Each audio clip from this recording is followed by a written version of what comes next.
चलिए इस वीडियो में फिर आज बात करेंगे तमिलनाडु की राजनीति की। थलापति विजय ने जो कहा था वो करके दिखाया।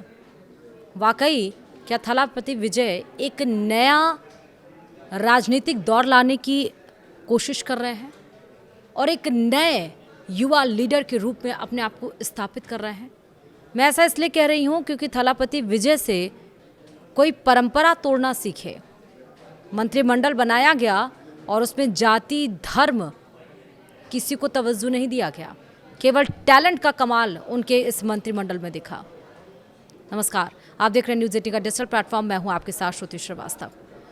नई तरह की राजनीति करने का वादा कर पहली बार सत्ता में आए थलापति विजय ने मंत्रियों के चुनाव से लेकर उन्हें विभागों का बंटवारा करने में पुरानी परंपराओं का तोड़ते दिखे हैं। विजय की सरकार ने कैबिनेट विस्तार करते हुए गुरुवार को अपनी कैबिनेट में 23 नए मंत्री शामिल कराए। गौर करने वाली बात यह है कि मंत्रियों को विभागों को बंटवारा करने में विजय ने जाति या राजनीतिक संतुलन की बजाय योग्यता को तवज्जो दी है। विस्तार से समझते हैं कि क्या क्या उन्होंने किया। दरअसल तमिलनाडु में पहली बार सरकार बनाने वाले मुख्यमंत्री जोसेफ विजय उर्फ थलापति विजय ने गुरुवार को कैबिनेट विस्तार किया। तमिलनाडु कैबिनेट में 23 नए मंत्रियों ने शपथ ली। राज्यपाल राजेंद्र विश्वनाथ आलेरकर ने नए मंत्रियों को शपथ दिलाई।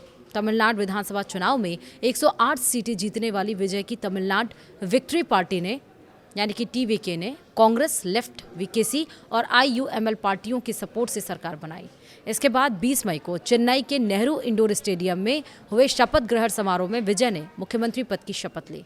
10 मई को एन आनंद, सेंगोट्टयन, अधव अर्जुन, निर्मल कुमार, वेंकट रमण और अरुण राज समेत 9 लोगों ने मंत्री पद की शपथ ली थी।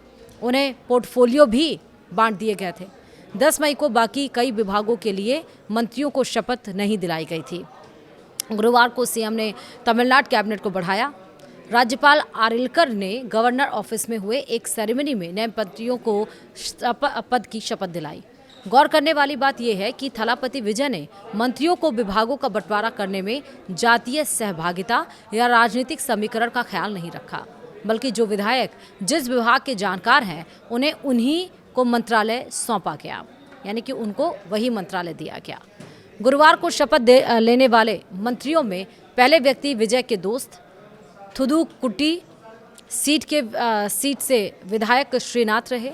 कांग्रेस पार्टी से 2 विधायक ने मंत्री पद की शपथ ली। तमिलनाडु में 1967 के बाद कांग्रेस को कैबिनेट में मौका मिला। कांग्रेस पार्टी के 2 सदस्यों ने थावेके कैबिनेट में मंत्री का पद संभाला। वहीं किलियूर कांग्रेस एमएलए राजेश कुमार और मेलूर कांग्रेस एमएलए विश्वनाथन ने आज शपथ ली है। थलापति विजय की कैबिनेट में अनुसूचित जाति समुदाय के 6 लोगों ने मंत्री पद की शपथ ली। इसी तरह अल्पसंख्यक समुदाय के 3 लोगों ने मंत्री पद की शपथ ली। इसके अलावा चेन्नई में आरके नगर से एमएलए मारिया विल्सन और वेलाचिरी से एमएलए कुमार ने मंत्री पद की शपथ ली है। अब मंत्रियों को विभाग बांटने में थलापति ने क्या योग्यता दिखाई वो समझिए। मंत्रियों को विभागों का बंटवारा करने में थलापति ने राजनीतिक समीकरण के बजाय योग्यता को तवज्जो दी है। फाइनेंस डिपार्टमेंट मारिया विल्सन को दिया गया है, जिन्हें फाइनेंस डिपार्टमेंट से ट्रांसफर किया गया था और उन्होंने आज उनकी जगह ऑफिस संभाला है। प्लानिंग डिपार्टमेंट भी दे दिया गया है। वहीं रेवेन्यू और डिजास्टर मैनेजमेंट डिपार्टमेंट सेंगोट्टयन को दिए गए हैं। विजय के दोस्त और थुथुकुडी विधायक श्रीनाथ को फिशरीज मिनिस्ट्रीज का पोर्टफोलियो दिया गया है, यानी कि फिशरीज मिनिस्ट्री का पोर्टफोलियो दिया गया है। कांग्रेस विधायक राजेश कुमार को टूरिज्म पोर्टफोलियो और विश्वनाथन को हायर एजुकेशन पोर्टफोलियो दिया गया है। सलेम तमिल पार्थिबन को ट्रांसपोर्ट डिपार्टमेंट, श्रीरंगम के विधायक रमेश को हिंदू धार्मिक बंदोबस्ती डिपार्टमेंट दिया गया है। संपत कुमार को पिछड़ा वर्ग कल्याण डिपार्टमेंट और कोयम्बटूर के नाथू कादावू के विधायक विघ्नेश को शराबबंदी और एक्साइज मिनिस्टर बनाया गया है। कांचीपुरम के विधायक रंजीत कुमार को वन मंत्री, कुमार पलायम की एमएलए विजय लक्ष्मी को डेयरी मंत्री और अविनाशी के एमएलए कमाली को पशुधन मंत्री बनाया गया है। इसी तरह कुंभकोणम के एमएलए विनोद को कृषि मंत्री, तिरुवदनई के एमएलए राजीव को पर्यावरण मंत्री और कुड्डालोर के एमएलए राजकुमार को आवास मंत्री बनाने की घोषणा की गई है। इसके अलावा आरकोनम के एमएलए गांधीराज को कोऑपरेटिव मिनिस्टर, ओट्टापीटरम के एमएलए मदन राजा को स्मॉल, माइक्रो और मीडियम एंटरप्राइज मिनिस्टर दिया गया है। राजपलायम के एमएलए जगदीश्वरी को सोशल वेलफेयर और विमेंस वेलफेयर मिनिस्टर और इरोड ईस्ट के एमएलए विजय बालाजी को हैंडलूम और टेक्सटाइल मिनिस्टर बनाया गया है। रासीपुरम एमएलए लोकेश तमिल सेल्वन एआई को कमर्शियल टैक्स और डीड्स रजिस्ट्रेशन मिनिस्टर, वहीं वेलाचेरी एमएलए कुमार को इंफॉर्मेशन टेक्नोलॉजी मिनिस्ट्री दी गई है।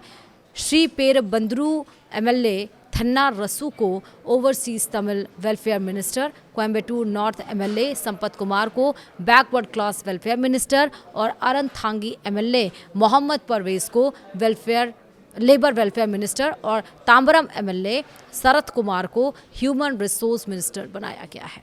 वहीं तमिलनाडु की राजनीति में थलापति विजय के आने से पहले डीएमके और एआईएडीएमके की सरकारों में ओबीसी नेताओं का दबदबा दिखता रहा। अनुसूचित जाति और जनजाति की हिस्सेदारी को दर्शाने के लिए प्रतीकात्मक एकाध मंत्री बनते रहे।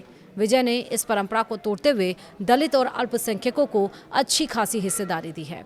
विजय ने कैबिनेट बनाने में योग्यता के साथ टीवीके ने अपनी आधिकारिक विचारधारा, धर्मनिरपेक्षता, सामाजिक न्याय और समतावाद को आधार बनाया है। टीवीके की विचारधारा पेरियार, डॉक्टर बीआर अंबेडकर और के कामराज के सिद्धांतों पर आधारित है। द्रविड़ राजनीति की परंपरा के अनुसार पार्टियां आधिकारिक तौर पर अपने कैबिनेट मंत्रियों का जातिवार डेटा या वर्गीकरण सार्वजनिक नहीं करती हैं। वहीं मंत्रालय का विभाग बांटने में भी विजय ने तोड़ी परंपरा। किस तरह, वो समझिए। थलापति विजय ने खेल विकास को अलग मंत्रालय बनाया है। पिछली सरकार में खेल विभाग अक्सर किसी बड़े मंत्रालय के साथ जोड़ दिया जाता था। विजय ने इसे अलग पहचान देकर साफ संकेत दिया है कि आने वाले समय में तमिलनाडु सिर्फ शिक्षा और उद्योग की नहीं बल्कि स्पोर्ट्स इंफ्रास्ट्रक्चर में भी बड़ा राज्य बनने वाला है। आथव अर्जुन को लोक निर्माण विभाग यानी कि पीडब्ल्यूडी और खेल विकास मंत्रालय दिया गया है। माना जाता है कि आथव अर्जुन लंबे समय से इंफ्रास्ट्रक्चर और शहरी विकास के जुड़े मुद्दों पर काम करते रहे हैं।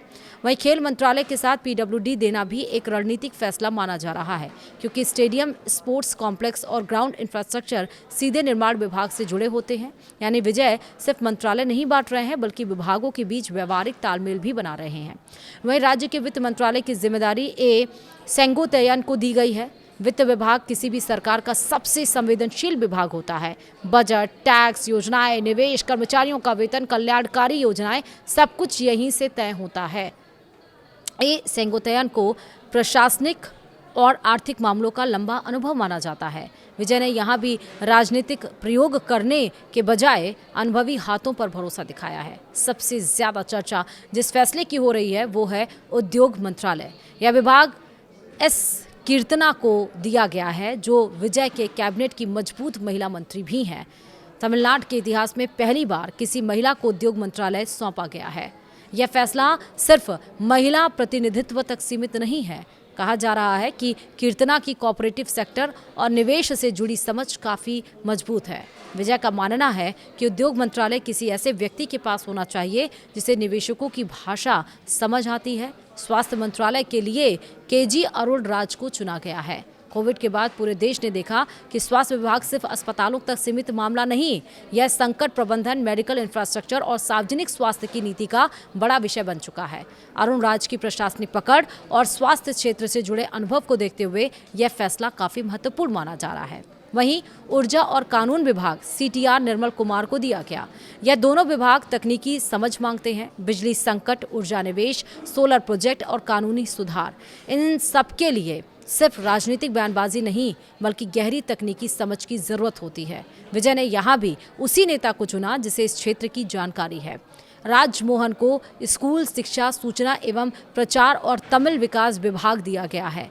यह फैसला भी बेहद रणनीतिक माना जा रहा है। तमिलनाडु की राजनीति में भाषा और शिक्षा हमेशा भावनात्मक मुद्दा रहे हैं।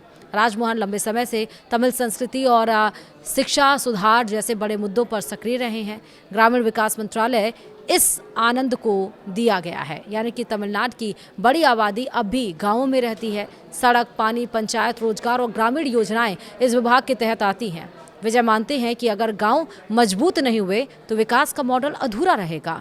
सरकार चलाने में थलापति विजय के इस प्रकार के प्रयोग की काफ़ी सराहना होती हुई दिख रही है। अब आप बताइए, मैंने ये वीडियो जो बनाया है इतना लंबा चौड़ा आपके लिए, आप इस वीडियो को देखिए और कमेंट करिए, क्या इसी तरह की सरकार हर राज्यों में होनी चाहिए या ये प्रयोग उनको निराश साबित करेगा? कमेंट में मुझे ज़रूर बताएगा। वीडियो में इतना ही, नमस्कार।